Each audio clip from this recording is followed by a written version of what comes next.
Olá para você que me vê agora, seja bem-vinda e bem-vindo a mais um FDC Legacy Talks. Eu sou Tomás Castilho.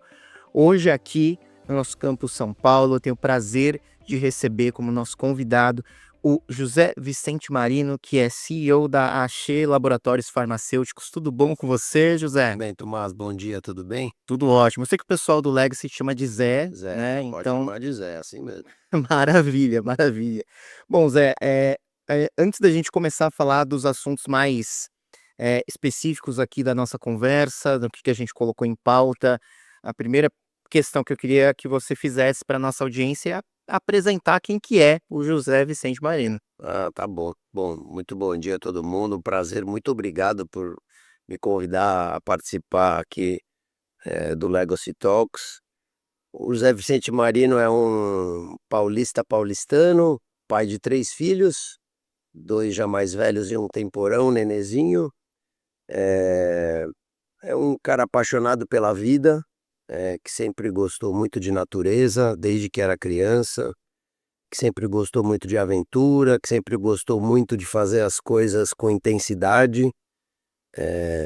Desde pequeno que eu me lembro, assim, tudo que eu fazia, fazia com intensidade até o fim. E isso tem marcado um pouquinho quem sou eu, assim, né. Sou o filho do meio de um casal que tem 3 filhos, então tenho um irmão maior e uma irmã menor, então ser o filho do meio também me dá um pouco de competitividade, né, me define um pouco como minha competitividade veio um pouquinho daí, né, para ganhar amor eu tinha que fazer alguma coisa. Certo. E assim, uma pessoa que se dedicou, que formação acadêmica, me esforcei na minha formação acadêmica, que nunca para, né, estamos aqui na Fundação Dom Cabral, aprendendo todo dia, eh, e que gosta muito, assim, realmente de entregar resultado, de fazer a diferença, de ver as coisas se transformarem, de propor novas formas de fazer as coisas, né, de olhar para os problemas e tentar enxergar uma solução. Então, esse é o Zé Vicente. Muito bom. E Zé, você falou que você é pai de adultos hoje, né, mas também tem um filho pequeno. Eu sempre quis perguntar isso para pais desse perfil, assim, com filhos de gerações bastante díspares. O que que muda para você ser pai hoje, de uma criança com filhos já criados? Ah, eu acho que na realidade é um presente que a vida me deu, né. Poder ser pai de novo, eu tenho idade para ser avô praticamente, né, e ser pai na idade de ser avô é um presente da vida, assim, sabe, a vida tá me oferecendo isso, né, então acho que é, de alguma forma, algum resgate, né, assim, desse papel de pai, e de cuidar, e de ter esse olhar de cuidado, então é uma responsabilidade maior, é mais fácil agora do que foi lá atrás, no sentido de que lá atrás eu era muito mais inseguro, tinha muito mais dúvidas, agora eu sou uma pessoa mais segura, e eu acho que eu estou desfrutando mais esse momento, assim, né, então, eh, acho que é diferente, mas é um presente da vida. Muito bom, muito legal. Eh, Isso me leva então, acho que você já meio que me deu as pistas da resposta dessa minha pergunta aqui sobre o seu perfil, se você se vê como um otimista inquebrantável ou como um pessimista teimoso, né, ou seja, você é aquele otimista que segue esperançoso do futuro ou aquele pessimista que apesar das questões, das vicissitudes da vida, você insiste ainda em tentar tornar o mundo melhor. Qual que é o seu perfil? Ô Tomás, eu sempre fui um cara otimista, mas hoje eu sou menos otimista, hoje eu sou mais realista. Mas eu não perdi a vontade de fazer melhor e de enxergar construir um futuro melhor, né, de fazer as coisas para um futuro melhor. Então, o pessimista ele já começou perdendo, porque já perdeu, entendeu? Se ele já não acredita, não adianta. O otimista, ele tem um lado positivo, né, porque te traz energia, te dá motivação, só que muitas vezes quando eu olho para trás, eu acho que eu era um otimista um pouco ingênuo, né. um otimista sem levar em consideração a realidade. Então hoje eu acho que eu enxergo o mundo um pouco mais real, né, tenho um pouco mais de consciência do que eu tinha antigamente sobre o mundo, sobre o que está acontecendo, sobre mim mesmo, sobre o meu papel. Então acho que eu sou um cara mais realista hoje, mais um realista que acredita que dá para construir um futuro melhor, sabe, que é nossa responsabilidade fazer, né, não ficar só esperando, né. Certo. E o que você considera que tenha, de alguma maneira, te lapidado para se tornar esse perfil hoje?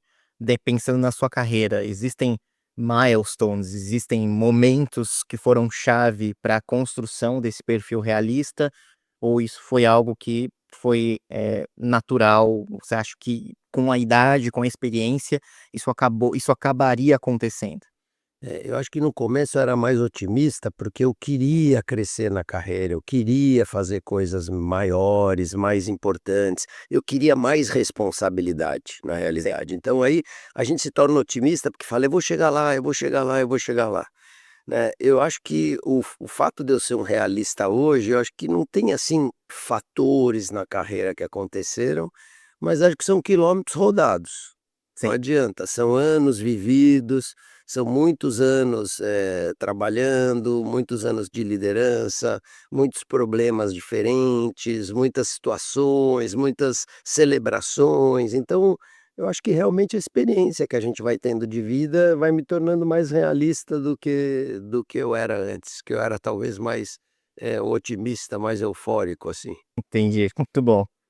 E Zé, vamos falar então, a gente começou a falar de construção de carreira de maneira, assim, bastante breve. Se a gente olhar o seu LinkedIn hoje, nós vamos ver experiências, assim, em empresas extremamente respeitadas e grandes, como Natura, Johnson & Johnson, Avon, Track and Field, né, e a gente vê que você passou por essas empresas em cargos bastante relevantes e importantes.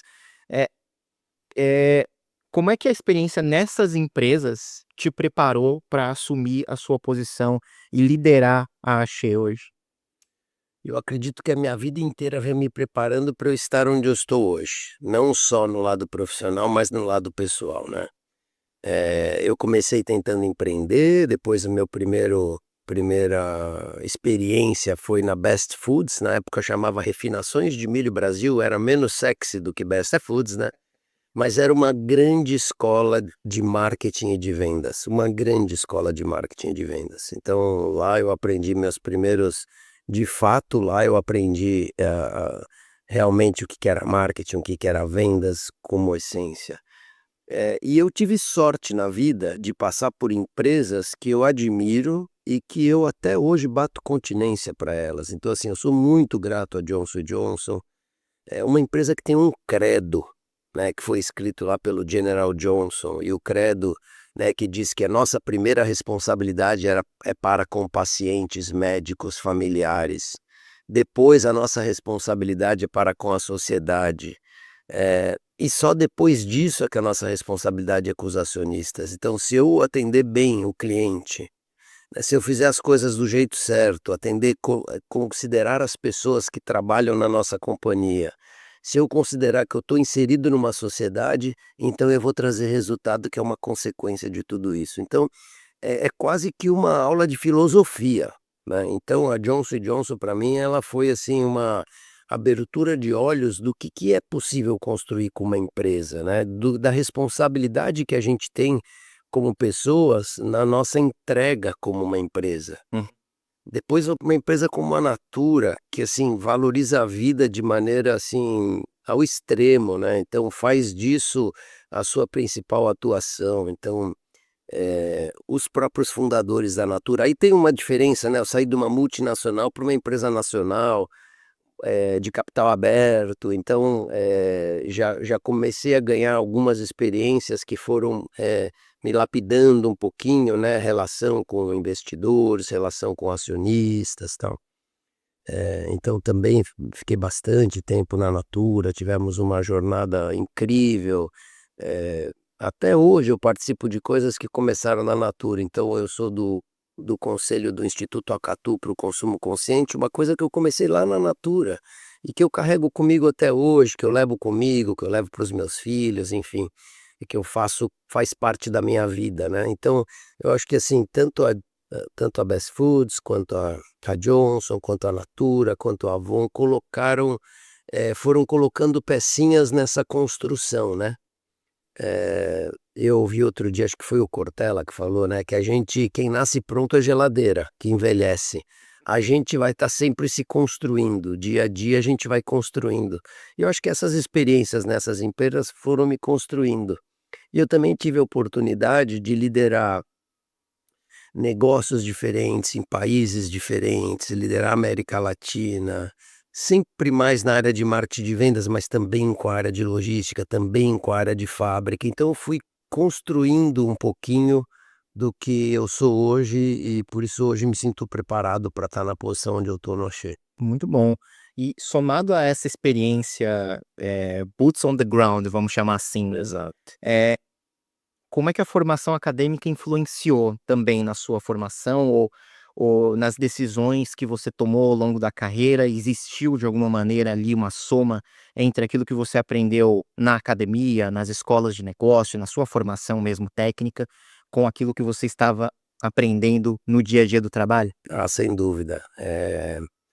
Claro, quando a gente está no começo da nossa formação, na graduação, e eu digo começo porque é o começo mesmo, contribui pouco, mas depois você trabalhando e estudando junto, porque depois eu fiz MBA de varejo, na USP, depois eu fiz mestrado acadêmico mesmo, para dar aula, para ser professor, cheguei a dar aula 2 anos, tive essa experiência, e agora mais recentemente fiz o OPM, aqui na Fundação Dom Cabral, participando do Legacy, então a gente vai juntando os nossos desafios profissionais com o que a academia tem para trazer. E aí a gente vai aprendendo a ser um pouco autodidata, sabe, a começar a procurar ciência para resolver os problemas que a gente tem, né. Então, a ciência da administração de empresas, né, metodologia de trabalho, dados, coleta de dados, processos, políticas, você começa a trazer isso para o seu dia a dia da empresa. Então é uma coisa conjunta, ela é meio que inseparável, né. Eu acho que a gente continua aprendendo todo dia e aprender na academia também é importante. Não é só importante aprender no dia a dia do trabalho, mas também na academia. Sair um pouco do sapato de sola de borracha, como eu falo, né? Sai um pouco daí e vem um pouquinho para a parte conceitual. Entende conceitualmente o problema, entende conceitualmente como as coisas podem ser, o que que aconteceram em outras empresas, outras experiências, estudos de caso, e aí você aplica no seu dia a dia na empresa. Então eu acho que as 2 coisas caminham muito juntas. E inclusive alguns tenho lido algumas coisas, há alguns anos a gente ouve muito, meio que como um mantra em vários contextos relacionados a empresas, a empreendedorismo, a ideia de que você precisa aprender e desaprender e reaprender, né. Então, e dentro desse processo, o desaprender me chama a atenção de você necessariamente ter que abrir mão de coisas que lhe eram familiares ou que, de alguma forma, faziam parte da sua persona profissional. Você acredita que você teve que desaprender alguma coisa, né, pela sua carreira para conseguir dar espaço a outras coisas? Eu acho que o termo eu não concordo muito com o termo desaprender. Eu acho que a gente precisa evoluir, e saber que existem formas novas e mais eficazes de fazer. Então, eu desaprendi, eu não eu fazia lá uma planilha onde eu via quantos habitantes tem, quantas mulheres cozinham, quantas mulheres, comem produtos prontos, cozinham para sua família, e na época era assim mesmo, né, hoje é Sim. bem diferente.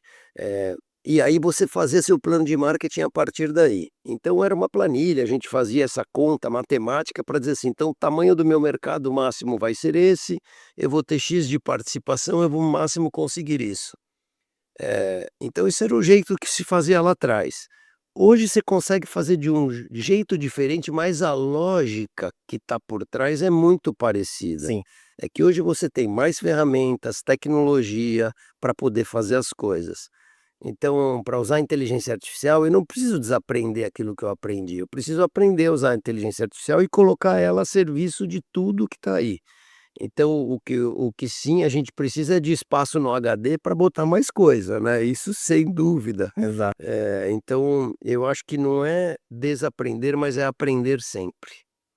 Zé, antes de tudo, o que faz a Axê? Qual que é o trabalho dela?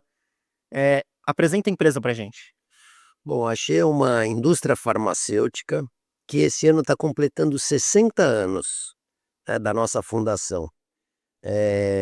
Nós temos 6 unidades de negócio, então vou falar pelos nossos produtos, pelos nossos negócios.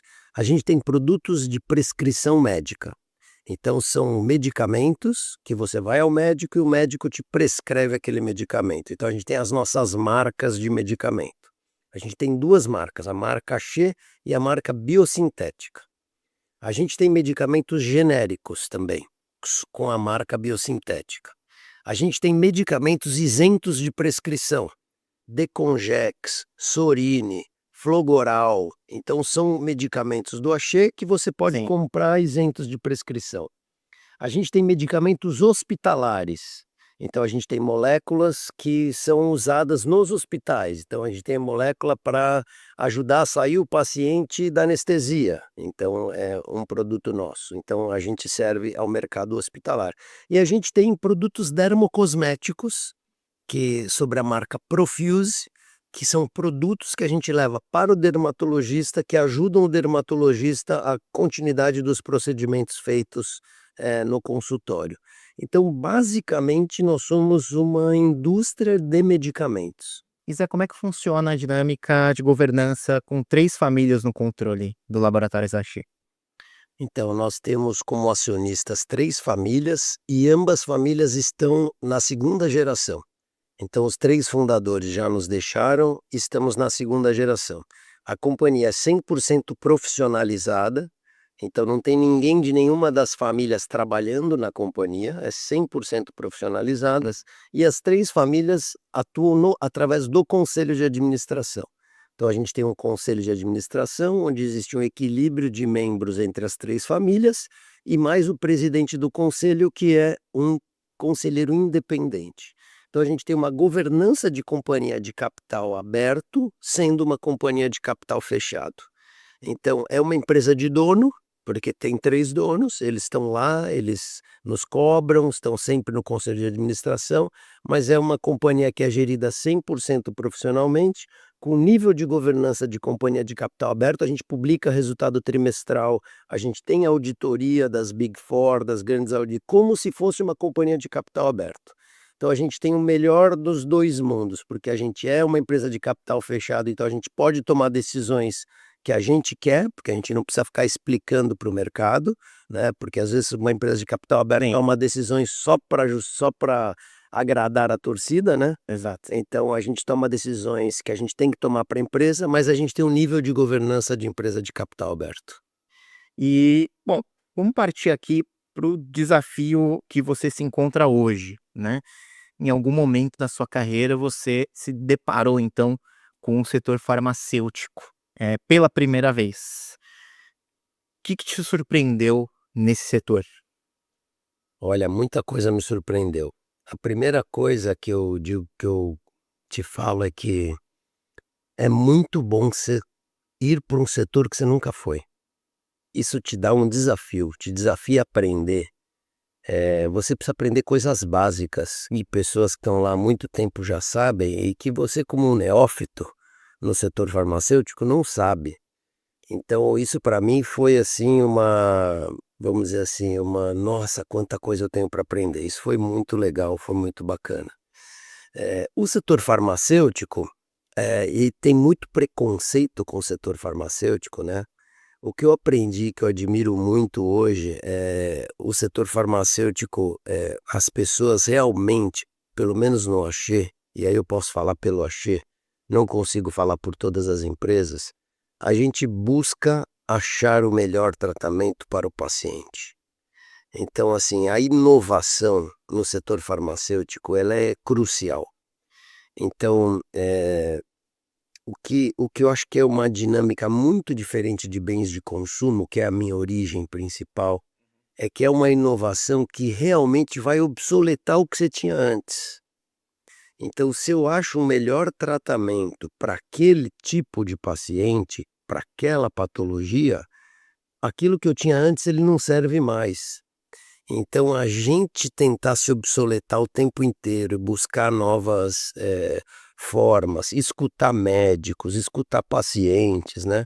Então, eu acho que eu aprendi, essa parte de inovação desta forma, eu não tinha visto antes na minha vida. Então, realmente, e o Axê, ele tem como característica a inovação. A inovação é uma das suas, características de essência de companhia. Foi uma das primeiras companhias no Brasil a inovar, uma das primeiras farmacêuticas brasileiras. Então, realmente, o setor farmacêutico se apresentou para mim, primeiro me deu oportunidade de aprender muito, coisas que eu não tinha a menor ideia, e depois me ensinou bastante sobre inovação, sobre, como eu vou me obsoletar para que eu possa ir para frente para servir melhor ao meu cliente. Então isso é e também gestão de portfólio, né, gestão de ciclo de vida de produto. O setor farmacêutico tem muitas particularidades e tem sido uma diversão, assim, poder servir nessa posição. Não, é muito legal, Zé, você falando disso, porque a sua perspectiva é de um homem de dentro desse setor, eh, e isso é legal colocar em choque com a visão que muitas pessoas têm, a visão do imaginário do que é a indústria farmacêutica, né. E se a gente olha, por exemplo, filmes, séries, livros, existe uma posição ambígua que as pessoas veem a indústria farmacêutica. De um lado, é uma indústria de inovação que salva vidas, que traz elementos que podem, assim, elevar a capacidade humana, a saúde humana. Por outro lado, a gente vê muito a questão de é uma empresa, tem uma questão ética complicada, às vezes a empresa, a farmacêutica nos filmes ou nas séries ou nos livros, ela não está interessada em realmente em resolver o problema, mas sim em gerar lucros para acionistas. Então, meio que se cria uma imagem do setor farmacêutico que é cinzenta. E te ouvir falar é muito interessante para a gente conseguir entender como se passa, né, quais são os desafios de se gerir uma empresa como essa, né. Eh, quando você vê quando você lida com questões como essa de colocar uma indústria inteira num ponto de vista delicado, né, um ponto de vista ético, como é que você que você responde a partir disso, né? Como é que a Axê lida, por exemplo, com essa imagem que muitas pessoas têm do setor farmacêutico? Sabe, eu acho que o setor farmacêutico traz essas dúvidas na cabeça das pessoas, porque quando você toma um remédio, funciona, né, o remédio correto Sim. funciona, e muita gente precisa do remédio. E tem um dilema que eu diria, que é um dilema entre custo e acesso. Então o ideal é que todo mundo pudesse ter acesso a tudo, o que não é possível. Eh, o setor farmacêutico é uma indústria, é um business, assim como é uma indústria de alimentos, assim como é uma indústria de cosméticos, né. Então, ninguém pensa numa indústria de alimentos com o preconceito que pensa numa indústria farmacêutica. Mas a indústria de alimentos vende um monte de porcaria que faz as pessoas comerem mal, se Exato. alimentarem mal, mas ninguém leva isso, ninguém fala que isso é um problema. E muitas vezes precisar da indústria farmacêutica para É, resolver essas questões. ninguém fala que isso é um problema. "Ah, é na indústria farmacêutica não é um problema, porque cobram muito caro, porque só estão pensando no retorno". Pra que a gente tenha um produto lançado no mercado, a gente precisa de 10 projetos para que um produto frutifique. Então, você tem uma patologia, você vai atrás Uhum. de uma molécula, você faz um teste clínico fase 1 para ver se realmente, funciona, depois você faz um fase 2 para ver se tem efeitos colaterais, quais são os efeitos colaterais em uma população pequena, para saber se a dose está correta, não está correta, depois você faz um fase 3 e dos produtos que começam o fase 1, que já não são todos, porque muitos morrem antes do fase 1. Sim. Dos produtos que entram para o fase 1, apenas 10% desses produtos são lançados no mercado. Então o produto que é lançado no mercado, ele carrega o custo de todo este processo, de todo esse background, vamos dizer assim, de projetos tentativos para se chegar numa solução. Uhum. E aí quando você chega numa solução, você precifica tudo isso para que você tenha retorno como uma indústria, né. Então, é daí que vem o dilema que vem é porque, puxa, se a pessoa não tomar remédio ela vai morrer, e ela precisa comprar o remédio, aí não tem dinheiro, mas se não comer também vai morrer. Então, tem um dilema aí Sim. entre custo e acesso, que faz com que a indústria farmacêutica pareça mais vilã do que ela é, de fato. Nós estamos falando de um negócio que traz benefícios para o cliente, que traz benefícios para o paciente, Uhum. e que, puxa vida, ampliou a nossa longevidade, né, nossa expectativa de vida. Depois da penicilina, por exemplo, agora nós estamos vivendo as canetas emagrecedoras, que eu digo para você que elas vão ser tão ou mais importantes que a descoberta da penicilina, que a descoberta dos antibióticos.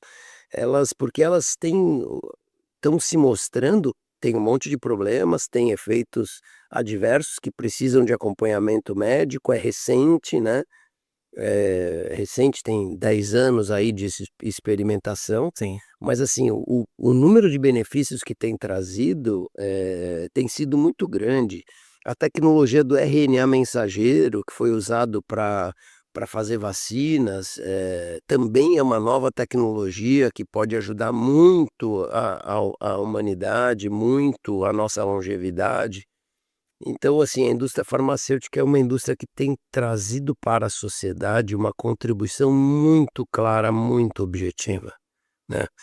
Eh, e a indústria farmacêutica nacional, como a Shea e as outras empresas nacionais, o nosso negócio não é a inovação disruptiva, como estão as indústrias multinacionais, né. Sim. Então, que hoje em dia estão nos medicamentos biológicos de alta complexidade, que um medicamento, uma dose custa R$ 2.000, R$ 3.000.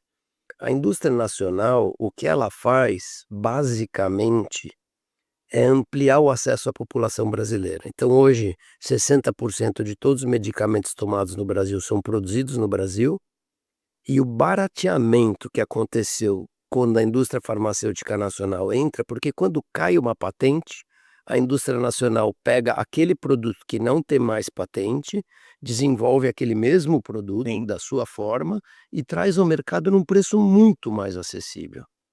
Então a indústria farmacêutica tem uma contribuição de acesso à população que é, assim, que é fantástica, sabe, Exato. que está acontecendo. Então, a gente precisa olhar todos os aspectos, né, todos os Sim. aspectos.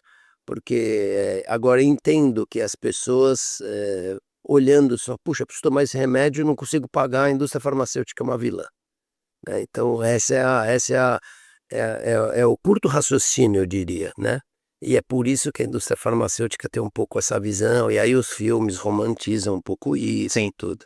Mas de fato, algumas práticas condenáveis aconteceram no passado e isso sem dúvida também ajudou a criar essa imagem, né. Com certeza. Bom, mas você falou um ponto super relevante agora, Zé, que é quebra de patentes. A gente está gravando aqui esse episódio em março, e considerando a data que a gente está gravando, na próxima semana deve cair a patente da semaglutida, que é uma das, segunda geração, se eu não me engano, das canetas emagrecedoras, né. Que você acha que vai ser o impacto disso na nossa sociedade? Olha, a semaglutida é uma molécula, né, que é o original é o Ozempic, né, o produto Ozempic, a caneta emagrecedora primeira, que ficou mais famosa, ela perde patente no Brasil, né, em março. Em outros países ainda vai demorar alguns anos, mas perde patente no Brasil. Eu te asseguro hoje que tem pelo menos 10 pedidos de registro na Anvisa de indústrias nacionais para lançar a sua semaglutida. Então, claro, a gente sabia que vai perder patente agora, a gente começa a desenvolver o produto lá atrás, e entra com pedido de registro. A Anvisa está um pouco lenta hoje, então ela está com uma fila, praticamente 3 anos de fila, não era assim, a lei é 1 ano só, mas ela está com 3 anos de fila. Então, o que vai acontecer com esta molécula é que, assim, ela vai cair o preço dramaticamente, vai ampliar o acesso da população e a população vai se beneficiar disso. Quanto mais concorrente tiver, mais o preço vai cair, porque é oferta e procura, né. E a gente tem, felizmente, a Anvisa, que a gente tem que agradecer como brasileiros, tem que reconhecer a agência que realmente dá credibilidade, faz o que tem que fazer. A gente tem que ser muito grato a ter uma agência como a Anvisa, com o corpo técnico da agência, e o que a gente espera é isso, a gente vai ver essas patologias, a gente vai ver as pessoas tendo acesso a produtos que hoje talvez elas não tenham acesso. Então, esse é o típico caso. Outro caso é o caso das estatinas na época, né, a rosuvastatina, tão famosa para reduzir o colesterol, custava R$ 400. Literalmente uma caixinha, para o tratamento de 1 mês, custava R$ 400. Nossa. Hoje custa R$ 30. Então todo mundo tem acesso hoje a viver com colesterol controlado. Então, essa é a beleza de quem está na indústria farmacêutica, é isso que a gente celebra, sabe, ver as pessoas e conseguir maior número de acesso. A gente no Axê fez uma mudança importante recente, que o nosso demonstrativo de resultados, geralmente o demonstrativo de resultados você tem lá a receita, o custo, a sua margem, assim por diante. Sim. A gente começa o nosso demonstrativo de resultado pelo número de pacientes que a gente ajuda. Então, número de pacientes, volume vendido, receita.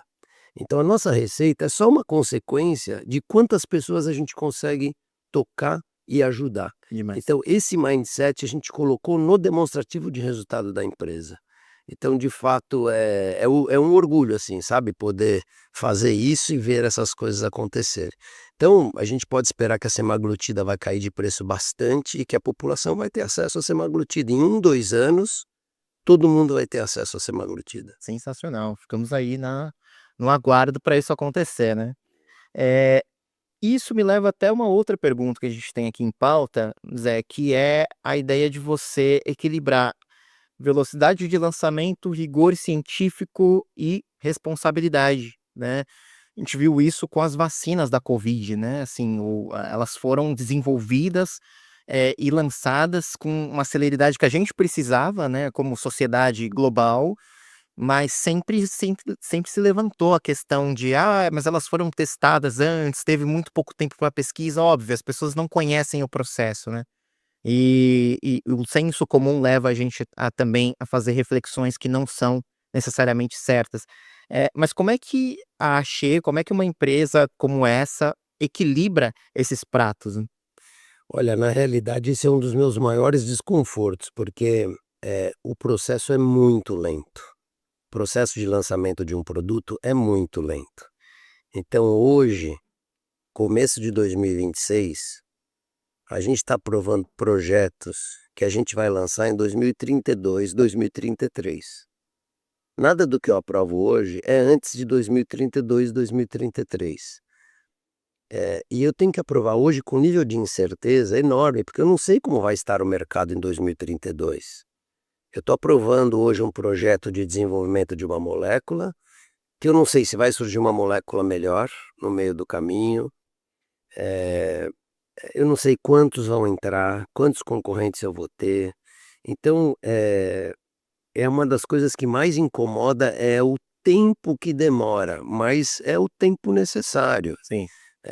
Então a gente tem que fazer o desenvolvimento, a gente tem que ir para a bancada, a gente tem que fazer teste de estabilidade. Depois que a gente fez tudo e resolveu tudo, a gente dá entrada no pedido de registro, a agência vai verificar todo o nosso dossiê, faz uma série de perguntas, a gente esclarece essas perguntas para depois ter registro, para depois eu poder comprar matéria-prima, para poder fabricar, para poder vender.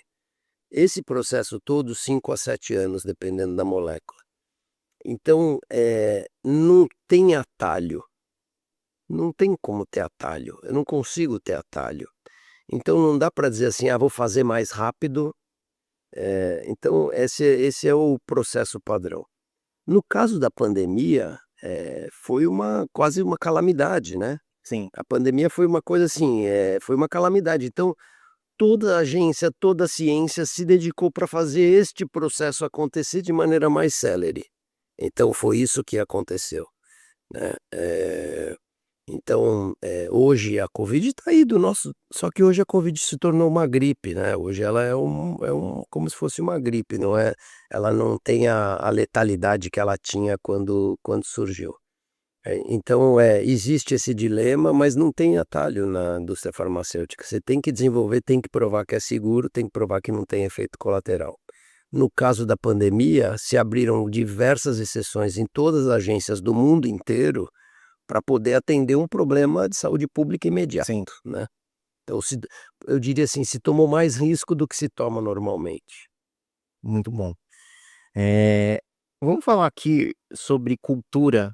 Eu acho que pensar em uma empresa que acaba tendo crescimento ou, aumento da sua relevância, ter a oportunidade de ter mais talentos, né, quando a empresa ganha tamanho, talvez manter a cultura de sempre talvez seja um grande desafio.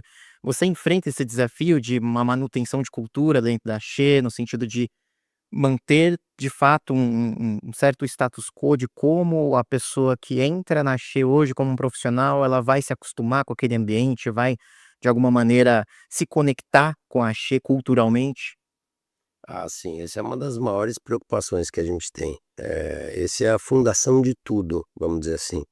Não existe estratégia se não tiverem pessoas alinhadas culturalmente, não existe objetivos, nada disso. A cultura ela é viva, ela precisa mudar, Sim, mas ela não pode perder algumas características essenciais, alguns valores e princípios que são essenciais. Então, o jeito de fazer as coisas, né, eu costumo falo sempre uma frase: "Não tem jeito certo de fazer a coisa errada".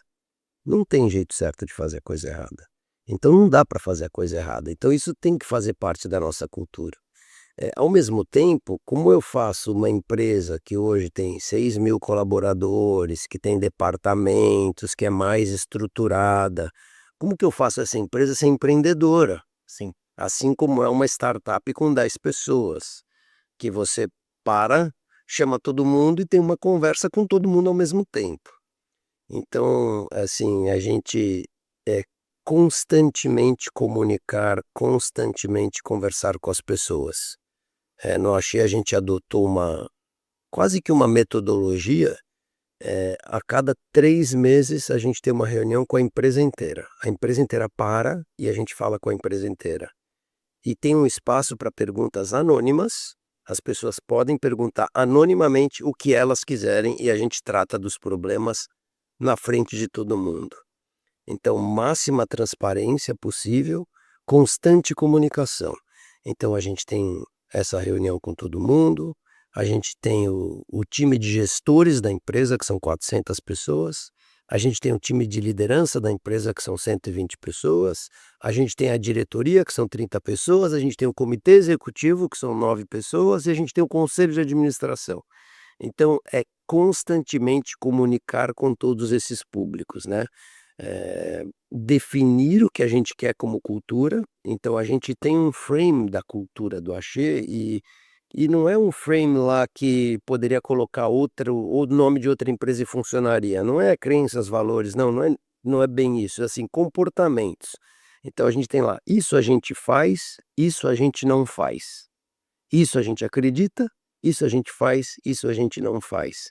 Então a gente dá exemplos do que a gente não faz e a gente dá exemplos do que a gente faz de maneira prática.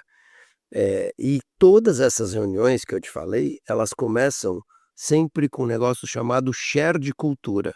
Então, o começo de todas as reuniões a gente fala sobre cultura.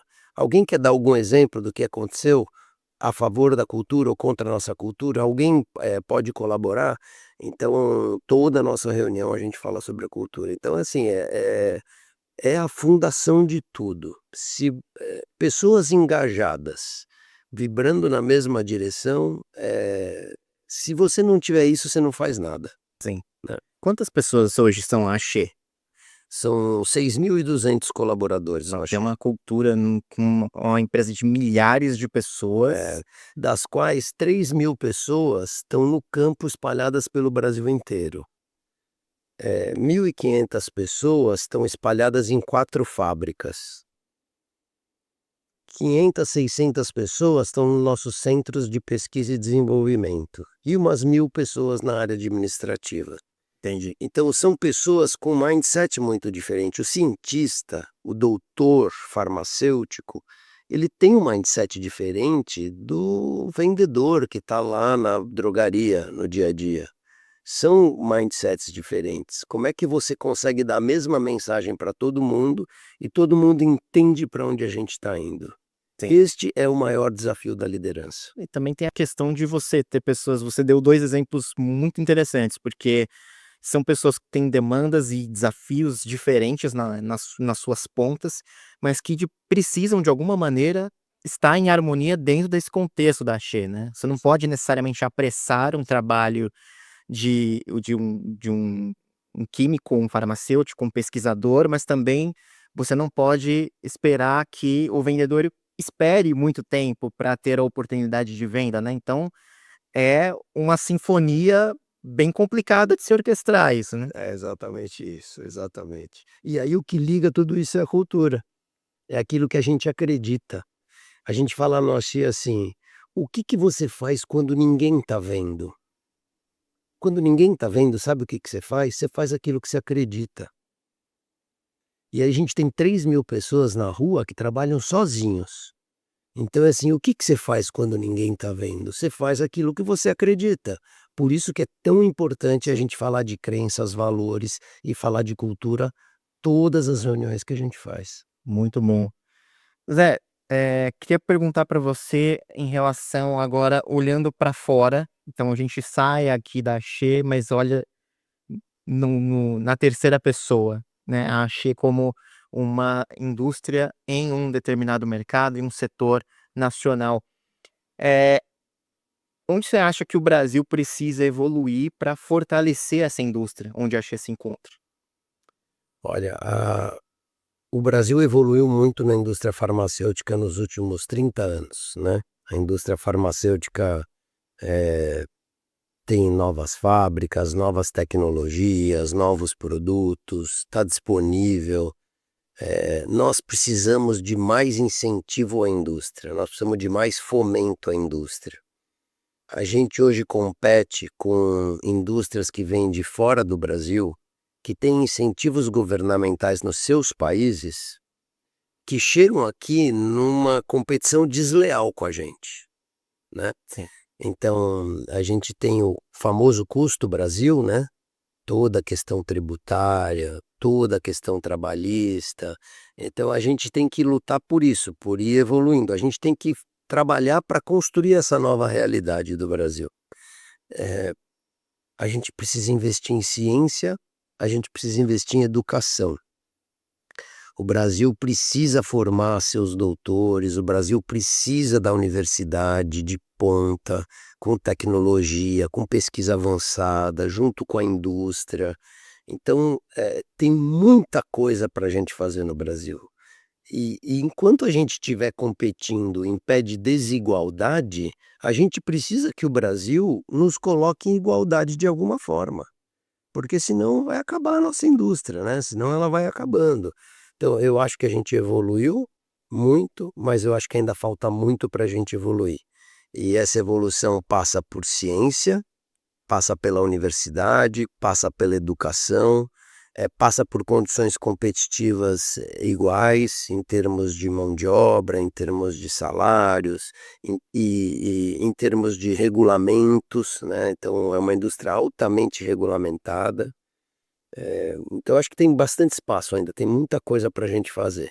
Mas o Brasil está caminhando, o Brasil está avançando e eu acho que, nesse sentido que eu falo que eu sou realista, mas um realista que quer construir, um futuro melhor. Então eu acho que dá para a gente construir esse futuro melhor. Sensacional.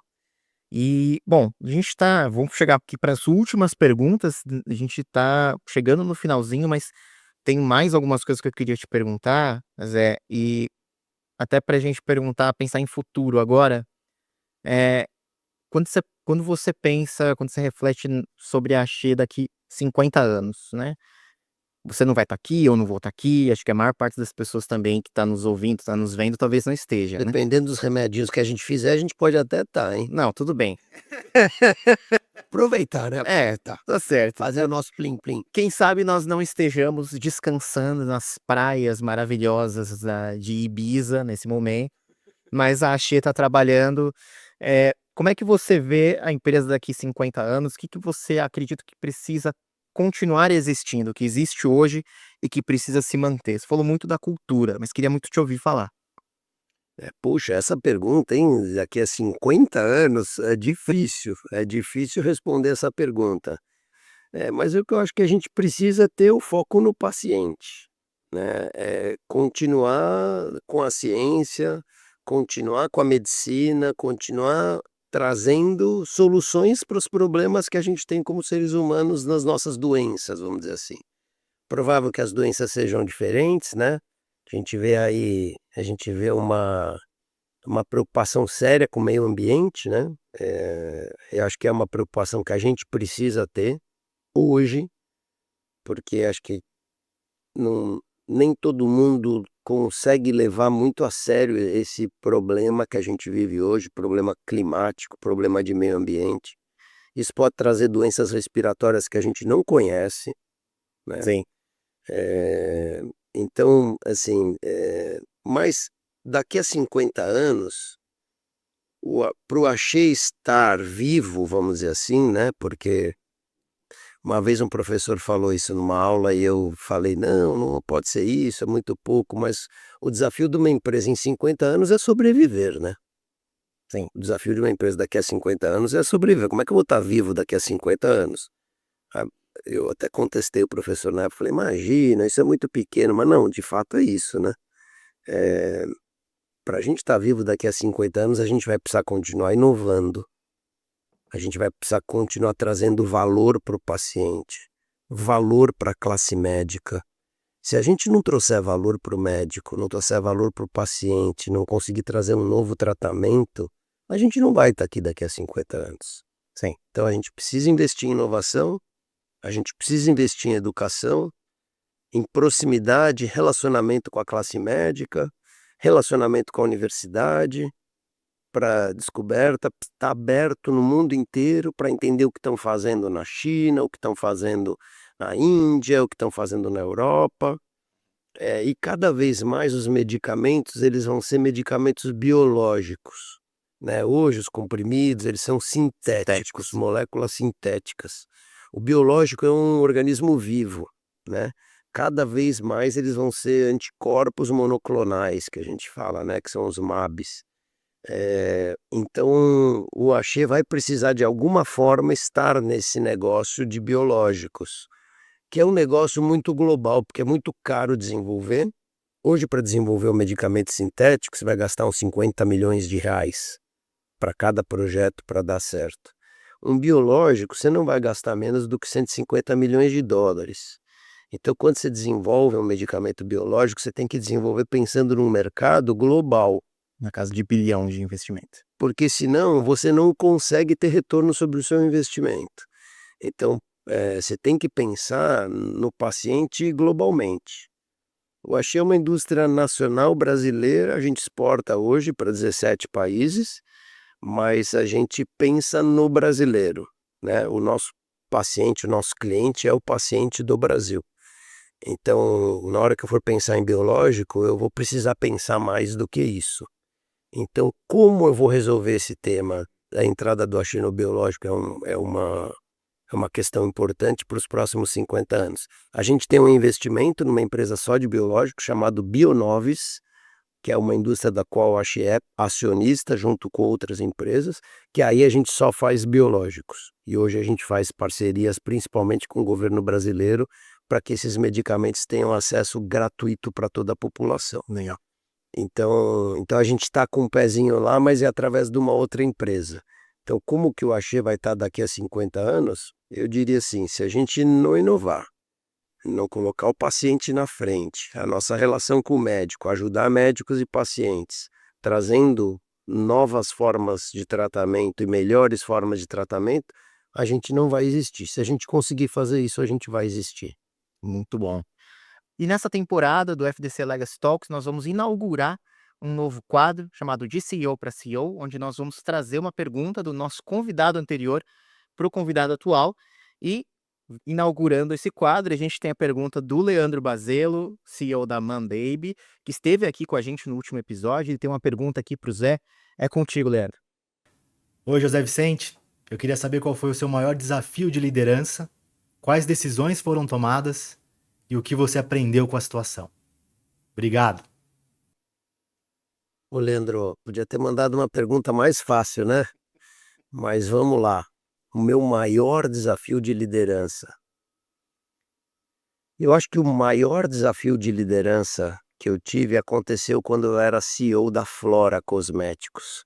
A Flora era do grupo JF, é uma empresa do grupo JF,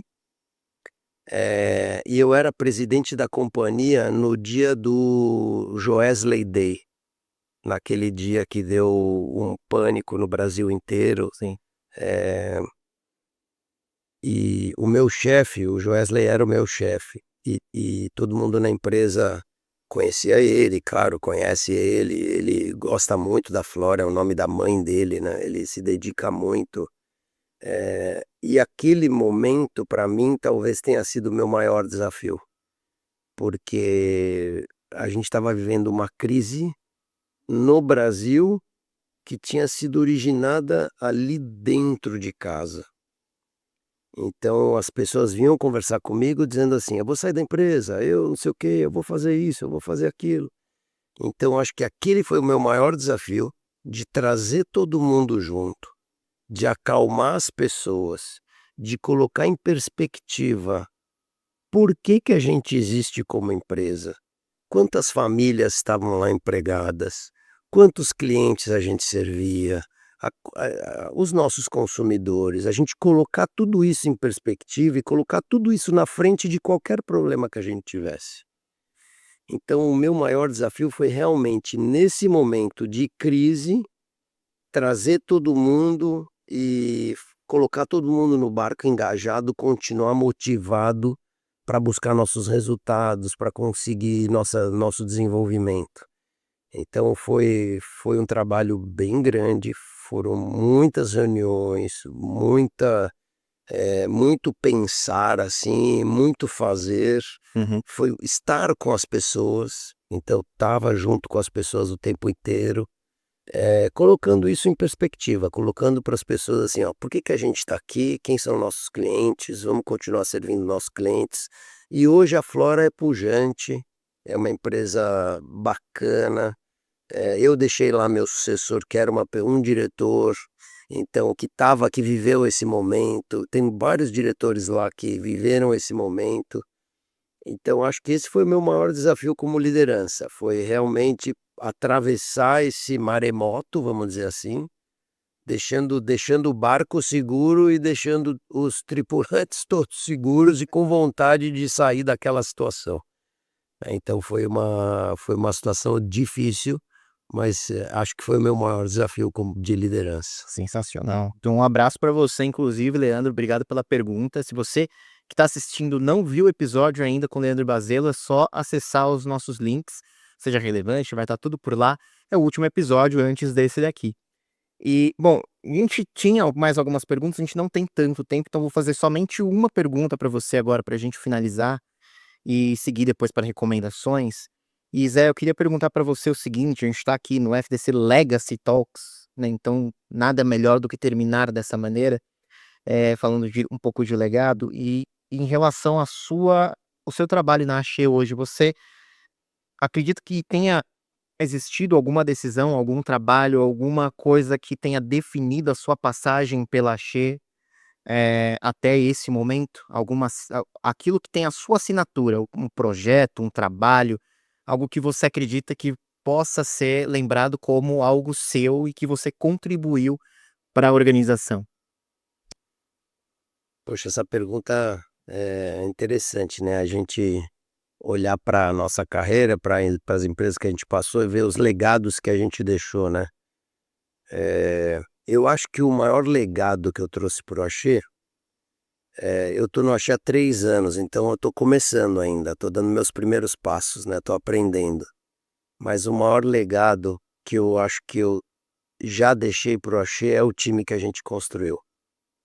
Então hoje a gente tem um time de craques, de pessoas que vibram na mesma vibração, na mesma sintonia, todo mundo alinhado no nosso propósito, todo mundo com vontade de fazer a companhia brilhar, de servir os nossos pacientes, de fazer melhor.